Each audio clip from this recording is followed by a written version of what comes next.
If you're over the age of 65 and you're worried about losing your independence, then don't go anywhere because this video is perfect for you. If you don't know who I am, my name is Harlow and I'm the Over-Fifties specialist physio here at HT Physio in Farnham.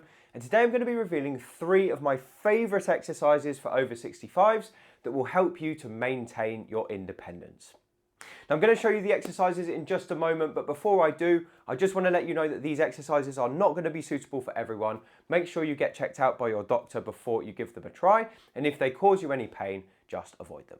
Anyway, let's have a look at the exercises now. In order to maintain your independence at any age in life, you need strength, you need mobility, and you need balance. So that's what we're going to be working on today. And one of the biggest causes of a loss of independence for people over the age of 65 is a loss of strength in their thighs and in their glutes, which are the muscles at the back of the hip. Now, strength is super important, obviously. However, there's a very specific type of strength that people over 65 lose, and that is what we call eccentric strength. So eccentric strength is basically the strength you have when your muscle is contracting but also getting longer. So lowering yourself down slowly into a chair is a great demonstrator of eccentric strength because my quads are contracting but they're getting longer to control my body weight against gravity.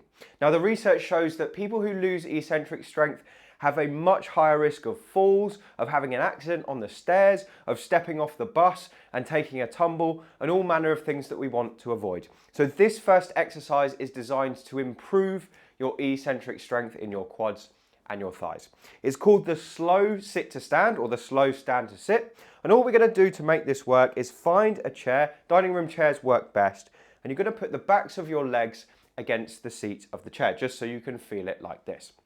I'm going to keep our feet about shoulder width apart, and then we're going to start by bending our hips and our knees at the same time, keeping our hands out the way, and as we keep a nice straight back, we're going to lower ourselves down into the chair as slowly as we possibly can.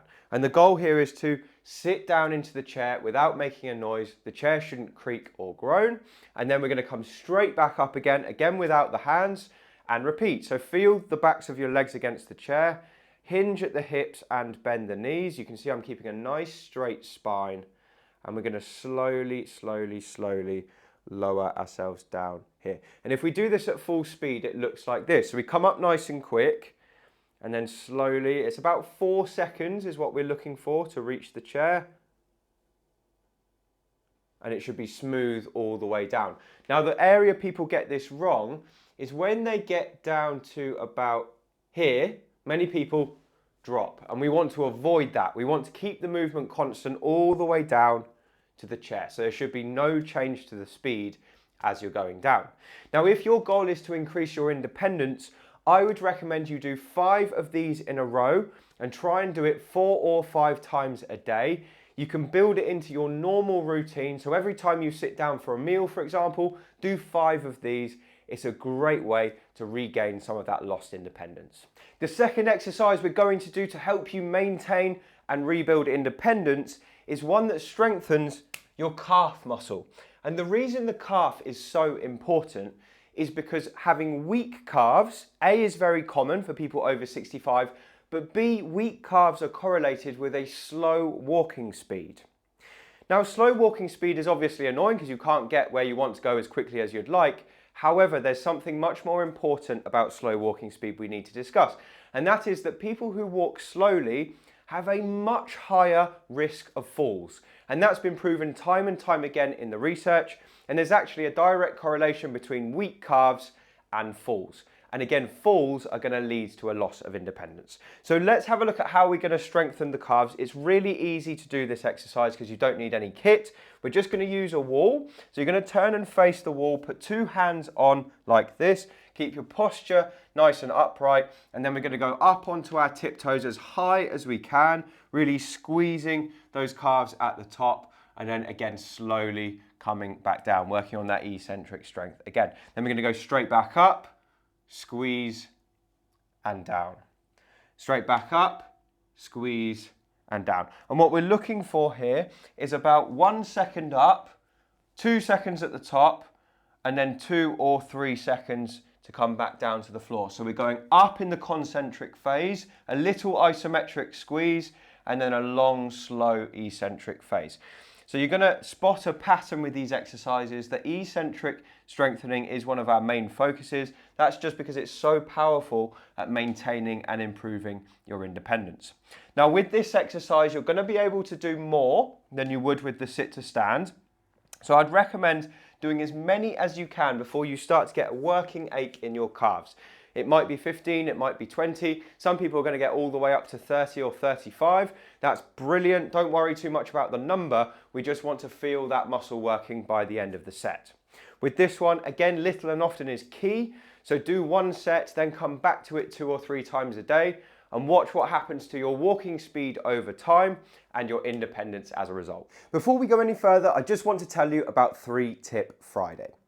3 Tip Friday is my weekly email that I send out to my list, and it features 3 of the most interesting things I've found that week. It could be a health tip, it could be a piece of research I'm reading, or it could be a new tool that I've found to be really useful for helping people get more mobile.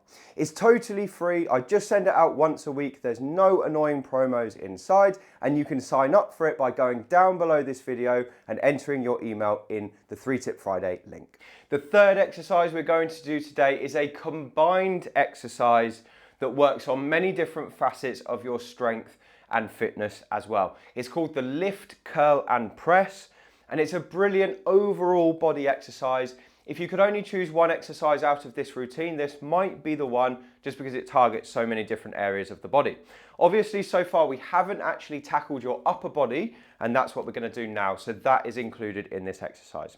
So to make this exercise work, you're going to need a small weight. A dumbbell is ideal, but if you don't have a dumbbell, you can use a bag filled with books, just something with a little bit of weight to it. I can't give you the exact weight to use because it's going to be different for everyone, but you want to start off light just to check that you can do this exercise safely.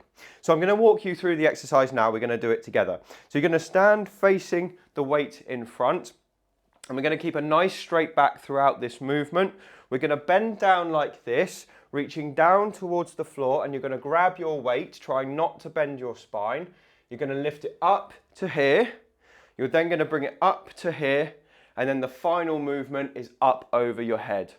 And then it comes down, down, and then back down to the floor.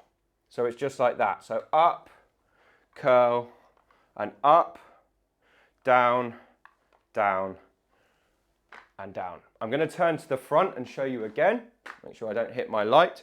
So we start with a nice straight back. We bend forward with this hand, up, curl, and then up, and then down, down, back down to the floor. So that's obviously me using my right side, but I'm also using my lower body too. So you'd want to do some on one side and then swap over. So this looks like this. We're going to go down like this, bring it up, curl, and then press overhead, and then down, down, and then down. Up, curl, and then press, down, down, and down. And because this is such a compound movement, we're doing lots of things at the same time. You're going to work so many different parts of the body, and it will feel quite tiring quite quickly. So for this exercise, I wouldn't recommend doing loads in a row. 5 in each arm is perfect. And try and do that a few times per day. You'll feel that you're going to be so much more fit and mobile after a period of 6 to 8 weeks of doing this, and your independence will improve as a result. Now, what I would say for this is some people can't get the weight over their head, and that's absolutely fine. So this is what we will do if that's you. So you're going to keep your spine nice and straight. You're going to bend down. You're going to pick up the weight. You're going to lift it to here, and then you're just going to put it straight back down. But you're going to do it a little bit quicker in these 2 parts of the movement. Okay, so we're still working most of the compound movements, and you are still getting some shoulder work because you're having to rotate up to there. So don't worry if you can't press it overhead. That's not the end of the world. You can modify this movement and it can still be really effective. So those are 3 of my favorite exercises to help you maintain your independence. I hope you found this video useful. If you have, do drop a comment below because I love to read your thoughts. And if you want to get more from me, you can go on Amazon and pick up a copy of my book. It's called Thriving Beyond 50, and it's got loads more exercises and bits of advice like the things you found in this video. Anyway, thank you so much for watching. I appreciate your time, and I'll speak to you on the next video.